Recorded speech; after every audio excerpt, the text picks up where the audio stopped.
Et salut, j'espère que tu vas bien. On se retrouve dans ce nouvel épisode que je dis à chaque fois.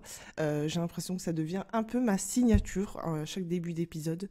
Comme tu as pu le remarquer, moi je ne fais pas de préambule, d'introduction en fait. Je n'ai pas de page de présentation parce que je suis hyper changeante. C'est un premier point sur lequel j'avais envie de parler.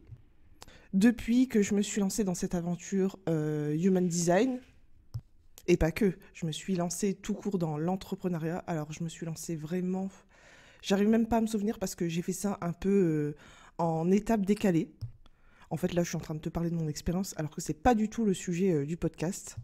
Et peut-être que en fait je devrais te raconter un peu mon parcours depuis tout ce temps. Alors je sais que j'en avais parlé sur mon canal Telegram, que je ne suis plus du tout active dessus. Alors s'il te plaît, si t'es dessus, ne m'en veux pas parce que en fait voilà, je me suis dit je vais tester pour parler, être plus proche de ma communauté. Et en fait, je me rends compte que ça me correspond pas du tout parce que en étant manifesteur, je sais que j'ai besoin énormément de moments de retrait, de moments de repos. Et du coup, c'est une routine que je ne peux pas assumer en fait. En fait, je n'y arrive pas, hein, ce n'est pas moi. Mais j'avais trouvé ça très intéressant d'ouvrir un canal Telegram et c'est vrai que je partageais un peu mon quotidien, ma routine, des choses qui étaient assez personnelles. Et finalement, le podcast me convient beaucoup mieux parce que là, je peux te partager vraiment sur le vif du sujet.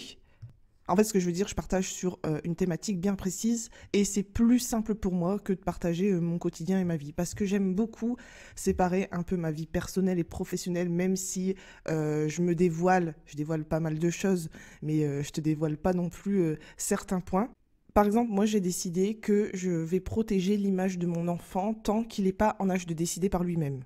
Alors je sais que c'est déjà arrivé, qu'il a déjà glissé dans une de mes stories Instagram, mais sinon en général j'essaye de protéger au maximum son image. Pour ma part, je suis née dans les réseaux sociaux, donc c'est normal en fait que j'y suis, c'est normal que je partage beaucoup. Je suis totalement ok avec le fait de partager mon image, et en plus pour ceux qui ont à peu près mon âge, peut-être que toi aussi tu as créé un Skyblog, peut-être aussi tu as eu un MSN où tu discutais tous les soirs avec tes amis que tu avais vu aussi dans la journée, hein, mais tu avais besoin de leur parler le soir sur MSN. C'était le rendez-vous virtuel. Et du coup, je me suis très vite exposée sur les réseaux et je partageais un contenu qui était vraiment basé sur moi. C'est ce que j'ai beaucoup aimé dans le Skyblog. Alors, il me semble que j'en ai créé 2 ou 3, mais il y en avait un que j'avais plus aimé que d'autres. Parce que je me sentais vraiment inspirée, j'avais créé des articles en fait sur tout type de domaine et j'avais créé aussi des articles sur mes ressentis. Il faut savoir qu'à ce moment-là, je vivais un passage très conflictuel avec mes parents parce que j'étais très attirée par les sorties. J'étais très attirée par le monde de la nuit tout court en fait. J'adorais sortir, j'adorais m'amuser, j'adorais faire la fête et j'adorais aussi travailler dans ce milieu-là parce que en même temps, j'avais l'impression de faire la fête. Et en fait, le côté, les parts d'ombre en fait du monde de la nuit, c'est que on peut vite tomber dans l'alcool, dans la drogue, on peut tomber aussi en dépression. Et à ce moment-là, je me recherchais beaucoup sur la personne que j'étais. Et tu vois, c'est pour ça que je suis tombée dans le design humain. Et j'avais partagé un jour un article sur mon ressenti, comment je vivais les choses, que j'avais l'impression de ne pas être moi-même. Et en même temps, il y avait des moments où j'avais envie de mettre fin à mes jours. Il y avait des moments où je me sentais forte. Il y avait des moments où, au contraire, voilà, j'avais vraiment tout partagé comme ça sur le blog. Et j'ai été très... Enfin, c'est marrant. Un jour, ma petite sœur me dit ouais, il y a ma copine qui a volé ton article, elle l'a mis sur son blog, elle se fait passer pour toi. Alors, il faut savoir qu'à ce moment-là, j'étais jeune. Et en fait, ma petite sœur, elle a eu cette réaction de se dire mais c'est une voleuse, c'est ton article, c'est pas le sien. Elle l'avait totalement copié-collé, hein, elle n'avait pas été chercher qui quoi qu'est-ce. Et j'aurais pu aussi avoir cette réaction de dire ouais, espèce de voleuse, c'est mon article, c'est pas le tien. Et moi, j'ai pris ça vraiment comme waouh, il y a quelqu'un qui a été vraiment intéressé par mon article. Alors que c'est un truc que je partageais comme ça, en fait, que j'avais besoin d'exprimer à travers mon blog. Waouh, il y a quelqu'un qui a aimé ça, qui l'a carrément copié. Vraiment, j'étais super fière, j'étais super contente que quelqu'un a copié mon article parce qu'il avait ce côté hyper impactant. Et j'avais pas du tout conscience de ce que je faisais et de ce que je partageais. Encore aujourd'hui, hein, j'en ai plus conscience de ce que je partage et comment je le fais. Mais là, je reconnais bien ma ligne 2 qui s'exprime telle qu'elle est et qui montre au monde sans prêter attention au jugement ou ce que les autres pourraient en faire. Bon, malheureusement, vous ne pourrez pas retrouver ce blog parce que je l'ai supprimé. Voilà, des fois, je pète un câble et j'ai toujours fait ça dans ma vie. Quand je veux passer à autre chose, je supprime tout. Et navré de vous l'apprendre, mais j'ai supprimé une de mes chaînes YouTube où aussi je partageais tout et n'importe quoi. Parce que, en fait, ça me correspond plus, je me vois plus du tout faire ça. Pour moi, ça a été une espèce d'apprentissage. Parce que c'est pas facile, en fait, au final, en grandissant, de se montrer sur les réseaux sociaux. Quand tu deviens entrepreneur, tu te dis, ouais, on se met sur les réseaux sociaux et tu dois rester le plus naturel possible. Et en fait, le truc, c'est que tu as tendance à devenir perfectionniste. Et pour rien, parce que j'ai déjà testé, que j'avais fait des vidéos un peu à l'arrache. Alors si vous me voyez, ou si vous avez pu remarquer aussi sur certaines vidéos que je suis un peu à l'arrache, en fait, j'ai une tête, enfin voilà, peut-être qu'il y en a beaucoup qui l'ont pas remarqué. Et ben moi, je le remarque parce que je sais, en fait, il y a beaucoup de vidéos où je suis en pyjama et peut-être que vous l'avez pas vu, mais dites-le moi, n'hésitez pas à me le dire, ça me fait sourire. Et c'est des vidéos que j'ai faites vraiment à l'arrache et je comprends pas qu'elles ont fait 15 000 vues. Et pourtant, il y a des vidéos sur lesquelles je mets vraiment je mets du cœur et que je suis vraiment contente de partager ça avec vous. Et des fois, bah, ça arrive que je la recommence et je vois que je fais 300 vues. Oh! Donc en fait, je me suis rendu compte que je suis pas là pour faire des vues. En fait, c'est pas juste ça. Je partage mon travail, tu viens pas, tu fais comme tu veux. Tout ça pour dire que en fait, j'avais créé cette chaîne YouTube parce que j'étais vraiment pas à l'aise face à la caméra, j'étais vraiment pas à l'aise sur le fait de parler parce que j'aimais pas ma voix et j'aimais pas mon physique. Et justement, avec le design humain, j'ai réussi en fait, en gros, à m'accepter, à m'aimer tel que je suis. Même des fois que je passe un peu trop pour une prétentieuse, mais c'est pas grave en fait, je suis ok avec ça. Et je vois que c'est vraiment un travail d'introspection sur le long terme. La fille que j'étais il y a encore 5 ans n'est plus la même que je suis aujourd'hui. En fait, c'est plus le regard que j'ai sur le monde par rapport au regard que j'avais encore il y a 20 ans. Et vu que je suis née dans les réseaux sociaux et je vois l'évolution justement des réseaux, d'Internet tout court, oui, il y a des très bons côtés et oui, il y a des mauvais côtés. C'est un peu comme tout, hein, des avantages et des inconvénients. Et je savais que je ne savais pas comment allait évoluer Internet. Et c'est pour ça que j'ai décidé, depuis que j'ai su que j'étais enceinte, que je n'exposerai pas mon enfant sur les réseaux sociaux. Ce qui est assez marrant, c'est qu'aujourd'hui, il me dit toujours qu'il veut devenir youtubeur. Et je lui dis oui, tu peux le devenir. Bon, bien sûr, avec certaines conditions, parce que je veux pas qu'il prenne une vague de haine. Même si c'est la vie, même si on doit accepter qu'il y a des haters. J'essaie au mieux de lui apprendre à prendre le recul et que ces personnes-là, elles sont pas là au hasard et c'est pas grave en fait si on voit des mauvais commentaires. Alors je te dis ça, même moi, hein, quand je vois un commentaire désagréable, parce que je le dis comme ça vraiment désagréable, et même si je sais que c'est facile d'être derrière son ordinateur ou son téléphone pour écrire un mauvais commentaire, il arrive que je réponds parce que ça me saoule. Et quand je dis désagréable, c'est pas forcément une insulte, mais c'est dire des choses sur un sujet lequel on connaît pas. Et du coup, il est fort probable que tu aies vu passer sur les réseaux sociaux que je réponde aux commentaires de façon assez trash, parce que je reste encore assez indignée qu'on puisse parler d'un sujet qu'on ne maîtrise pas. Je pense à une personne en particulier, mais si j'en parle, ça va tout de suite lui faire de la pub et j'ai pas trop envie. Mais je vais quand même le dire. Alors, je sais pas si vous connaissez une certaine Morgane Makeup. Si tu sais, avant, j'ai été maquilleuse, donc pour moi, voir des choses comme ça, je trouve ça indignant. Je trouve que c'est une insulte au nom de toutes les maquilleuses. Il y a une part de moi, vraiment, qui est assez bluffée de l'évolution de cette personne. Parce qu'on va pas se le cacher, hein, elle fait de la merde. Et tant mieux pour elle si elle gagne de l'argent comme ça.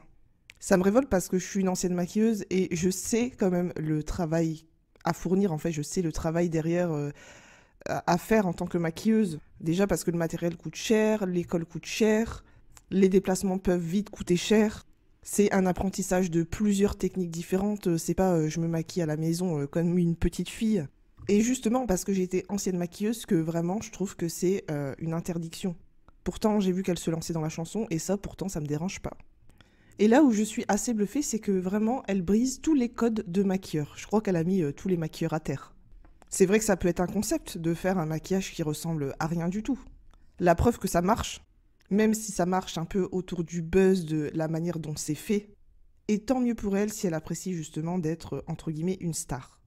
L'autre jour, une cliente me disait « Oui, mais les gens sont cons ». Et en fait, moi, je le vois pas du tout comme ça. J'ai vraiment ce sentiment qu'on a tous une tribu, c'est comme ça que je l'appelle dans le jargon du human design. On a tous une communauté qui nous est destinée. On ne peut pas s'entendre avec tout le monde parce que justement nous sommes tous différents, mais on ne peut pas s'entendre avec tout le monde parce que sinon le monde serait trop beau. Et justement, j'ai trouvé ça assez drôle lorsque j'ai découvert que j'étais manifesteur. Donc, je te remets un peu le jargon du manifesteur, c'est qu'il a une aura qui est dite repoussante. Donc, naturellement, avec mon aura, je repousse certaines personnes, des personnes justement qui ne me conviennent pas. Et j'attire justement les personnes qui me conviennent. Et d'ailleurs, je n'ai jamais eu de clients désagréables. En tout cas, pas en tant qu'analyste, consultante human design. Je dis ça parce que, en fait, vu que j'ai déjà été dans le monde de la beauté et dans d'autres mondes aussi, je parlais justement en tant qu'entrepreneur. Lorsque j'étais maquilleuse, oui, j'ai déjà eu pas mal de personnes qui ne me convenaient pas, que ça a été un peu un moment douloureux pour moi. Et aujourd'hui, en tant que human designer, je vais le dire comme ça, je ne rencontre plus ce genre de soucis. C'est parce que ça arrive que souvent, je vois un peu d'autres entrepreneurs, donc de divers domaines, notamment des professionnels de la beauté, donc coiffeuses, prothésistes ongulaires et tout ça. Et elles rencontrent souvent des personnes qui sont désagréables, elles sont jamais contentes, elles sont au téléphone, enfin voilà, tout des choses qui sont désagréables. Ou qui ne respectent pas tout simplement le business de l'autre. Et en fait, il y a bien un truc sur lequel je me suis bien rendu compte, c'est qu'aujourd'hui, en tant qu'entrepreneur, c'est pas seulement que je voulais la liberté, mais je voulais aussi choisir mes clients. Alors oui, je ne pourrais pas savoir qui demain va réserver chez moi. Et en fait, énergétiquement, je le sais, je le sens. C'est déjà arrivé qu'il y a des personnes qui viennent prendre des informations. Et en fait, bizarrement, je les sentais pas. Et naturellement, les personnes voulaient commander et finalement, elles se sont décommandées. Ce qui fait que je n'ai jamais eu, en gros, de personnes avec qui je voulais pas travailler. Je ne me suis pas forcée, en fait, à travailler avec elles parce que souvent derrière, on dit « Ouais, mais il faut que je paye mes factures. Ouais, mais elle me rapporte de l'argent. Ouais, mais elle vient tous les mois. Blablabla. » C'est une valeur pour moi qui est hyper importante parce que je ne veux pas travailler avec des personnes qui ne veulent pas travailler avec moi. Ou aussi des personnes qui se forcent à travailler avec moi parce que, je sais pas, pour n'importe quelle raison. Comme l'autre jour, j'ai eu une demande de collaboration. En fait, c'était plus une prospection cachée. Enfin, sous-cachée, je sais pas comment le dire. En fait, personne me contacte parce qu'elle me dit que mon contenu est intéressant et tout, et qu'elle aimerait bien discuter avec moi. Première chose que je vais faire, c'est que je vais regarder son profil. Et en fait, tu vois, mon intuition, elle me parle tout le temps. Je regarde son profil, la personne, je vois, elle parle avec aisance, naturelle et tout ça. Et en fait, cette personne m'a agacée par sa voix. Sa voix, elle était vraiment agaçante, elle m'agaçait. Donc j'ai voulu aller tester plus loin et dire « Ok, on va discuter ». Et en fait, je lui dis « Bah oui, vas-y, je t'écoute, de quoi veux-tu parler ?» Et la personne m'envoie un lien pour prendre rendez-vous avec elle. Bah en fait, frère, je t'ai rien demandé. Je clique tout de même sur le lien. T'as vu comment je teste mon intuition ? Et là, en fait, sur le lien, il y avait tout un questionnaire. Pourquoi veux-tu parler avec moi ? Si tu veux prendre rendez-vous pour un coaching avec moi, quelles sont tes raisons ? Quelles sont tes motivations ? Combien es-tu prêt à investir ? Je crois que je suis restée au moins un quart d'heure à lire son questionnaire de merde. Ouais, je le dis, c'est de la merde parce que, en fait, je l'ai vraiment pas senti. J'aime pas cette prospection cachée. J'aime beaucoup qu'on aille droit au but avec moi. Dis-le-moi tout de suite si tu veux me vendre quelque chose. Fais pas un truc de vicieux comme ça. Et en fait, j'ai coupé le lien. Je lui ai envoyé un message, un vocal. Je lui ai dit écoute, ça va pas le faire, laisse tomber. Et bonne continuation, bien sûr. Je crois même qu'après ça, la personne m'a bloqué. Mais en fait, tout ça pour dire que des fois, tu as des situations, ça paraît un peu logique. Et en fait, là, à ce moment-là, il faut suivre ton intuition. Donc là, je savais que c'était pas possible. Cette personne, dès le moment où j'ai vu son profil et que j'ai vu sa voix, elle m'a agacée. C'est pas possible, on peut pas travailler ensemble. Et c'est pas inhumain, ce n'est pas méchant, c'est juste énergétique et mécanique. On n'est pas fait pour s'entendre. Et c'est là où vraiment je t'amène à écouter ton intuition. Si tu sens pas, il y a quelque chose vraiment de désagréable dans la situation où tu te retrouves, écoute-toi. Et tout ça pour dire que, en fait, non, les gens sont pas cons. En fait, il s'agit juste de personnes énergétiquement différentes et opposées à toi et, justement, n'est pas faite pour collaborer avec toi. Et ça, c'est une part de l'humanité qu'on a du mal à accepter. Parce qu'on a essayé d'être élevé dans de belles valeurs et on a tendance à catégoriser les gens. Même aujourd'hui, quand je parle du human design, je vois que les gens ont tendance à catégoriser. En fait, non, c'est pas catégoriser, c'est juste de mettre en avant ton unicité, ta différence. En fait, quand tu découvres le human design, non, ce n'est pas une découverte, en fait, c'est juste une confirmation de qui tu es. Et justement, comment tu peux l'utiliser à bon escient. Dans mon entourage, j'ai une projecteur que je connais très bien et elle utilise le human design à mauvais escient. Il faut savoir que c'est une projecteur qui a que 2 centres définis. Le centre émotionnel et le centre racine. Tout le reste est blanc. Et elle est énormément conditionnée justement par ses centres blancs. Elle essaye souvent de prouver sa valeur par son ego non défini, par le fait de faire des études, mais elle ne va pas faire ses études, en fait elle loupe les cours, et elle invente des excuses derrière. Elle essaye de trouver l'homme de sa vie, elle recherche absolument l'amour, et oublions pas que c'est une projecteur, donc elle projette, et en plus de ça, elle absorbe, elle projette extérieurement. Les projecteurs, vous n'avez pas besoin de projeter extérieurement. Elle essaie toujours de parler plus fort, gorge non définie. Elle a la tête et l'ajna non définis également. Quand tu as la tête et l'ajna non définis, souvent tu as une grande ouverture d'esprit et tu peux avoir plusieurs visions différentes. Tu vois les opinions différentes. Et elle a des opinions bien figées, des opinions bien fermées, et n'en démord pas. Le seul centre dans lequel elle est alignée, ça va être son centre sacral, qui est non défini également, où elle se repose beaucoup plus qu'elle ne travaille. Et dernière chose, elle se positionne toujours en victime. C'est toujours la faute des autres, c'est toujours la faute de quelqu'un, c'est toujours la faute d'un événement, elle n'est jamais responsable. Et automatiquement, en faisant tout ça, c'est ce que je disais souvent dans le design humain, c'est le fait de ne pas respecter sa stratégie et son autorité intérieure, mais aussi le fait de ne pas respecter ses centres énergétiques. Et qu'est-ce qui se passe dans ces cas-là? C'est que tu attires de mauvaises opportunités. Bien sûr, c'est un cercle vicieux, elle continue, et puis elle surenchérit, enfin voilà. Et finalement, elle se positionne toujours en tant que victime et n'assume pas ses décisions. Et ce qui est marrant, c'est que l'autre jour, j'avais vu une vidéo qui parlait un peu des pervers narcissiques. Et bon, pour moi, ce mot, il existe un peu pour tout et pour rien. Et pour moi, ça n'existe pas, des pervers narcissiques, mais c'est juste mon avis. Et en fait, j'ai juste remarqué en général que les pervers narcissiques, enfin qu'on nomme les pervers narcissiques, sont souvent des projecteurs. Parce qu'en fait, ils ne sont pas reconnus pour ce qu'ils sont. Donc, ils se sentent amers. Et du coup, ça peut se traduire par diverses émotions, comme la colère, ou au contraire, faire tout ce qu'il ne faut pas faire. Essayer d'aller à l'encontre de qui on est. Et ça peut aussi amener au burn-out, à la colère.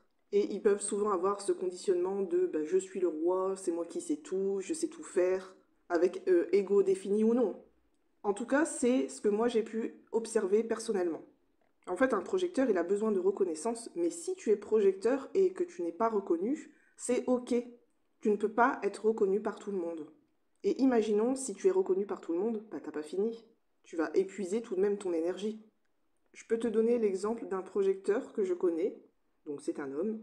Il est employé dans une entreprise où il a été vraiment en bas de l'échelle pendant 8 ans. Mais ça lui correspondait en fait, il était bien comme ça. Je prends ces mots, il gagnait déjà bien sa vie. Et un jour, il a reçu l'invitation justement d'être augmenté et passé au niveau supérieur. Alors il a eu forcément une très belle promotion et d'autres avantages supplémentaires. Et en fait, il était super heureux de son invitation, mais il était ok aussi de rester en bas de l'échelle. Et 6 mois après, il a eu encore une autre promotion. Parce que cet homme, en fait, il respecte sa stratégie d'attendre l'invitation, il respecte qui il est. Alors oui, il doit forcément avoir des conditionnements sur le fait de travailler 9h-17h. Et il dit par lui-même qu'il n'a pas envie d'être sollicité tout le temps, ça se voit. Donc c'est pour ça que c'est vraiment important de respecter cette invitation, ou cette grande invitation. Et si tu vis avec un projecteur, moi je te dirais, n'hésite pas à lui demander conseil sur quelque chose que tu sais qu'il connaît et lui poser des questions ouvertes. C'est un moyen où il va se sentir justement reconnu. Et si je reviens sur l'exemple de tout à l'heure, la personne qui ne se respectait pas en tant que projecteur, c'est qu'elle prend toutes les invitations. Tu n'es pas obligé de prendre toutes les invitations, mais elle répond oui à toutes les invitations. Et du coup, elle continue de s'épuiser, de se fatiguer et d'être dans cette amertume. Et ça se voit physiquement qu'elle est épuisée, ça se voit physiquement, enfin voilà, son corps commence à développer des problèmes d'acné et d'autres problèmes de santé. Dans mes séances, moi j'essaye au mieux de te ramener à ta vérité, tu vois, je vais pas te dire comment faire, quoi faire. Je te parle de ton schéma énergétique et je vois aussi si ça résonne ou pas avec toi. Et je te donne des exemples concrets pour que tu puisses vraiment comprendre ce que ça veut dire. Le but, c'est pas d'apprendre le jargon du human design, juste quelques petites bases, mais c'est vraiment expérimenter pour que tu puisses t'aligner. Comme tu le sais, j'ai réouvert mes séances design humain en one-to-one. Alors il me reste quelques places avant la fin de l'année 2023, mais n'hésite pas à me dire si tu veux réserver pour l'année prochaine. Je pense que je vais ouvrir un accompagnement plus complet parce que je vois que les informations, elles rentrent, elles partent très vite. Et les sessions de 2 heures, lorsqu'elles sont enregistrées, écoutées, forcément, si tu réécoutes pas régulièrement, tu risques de pas te retrouver. Si tu débutes, je te conseille vraiment d'écouter et de prendre une lecture vocale, que ce soit une mini-lecture ou une lecture plus complète. Voilà, donc sur ce, c'est la fin de ce podcast. Merci de m'avoir écouté. C'était pas comme ça que je voulais parler. Je voulais pas parler de ce sujet-là, mais c'est pas grave. J'ai juste parlé un peu des expériences que j'ai pu vivre et que j'ai pu observer. Sur ce, je te souhaite une bonne journée, une bonne soirée, un bon week-end et je te dis à bientôt.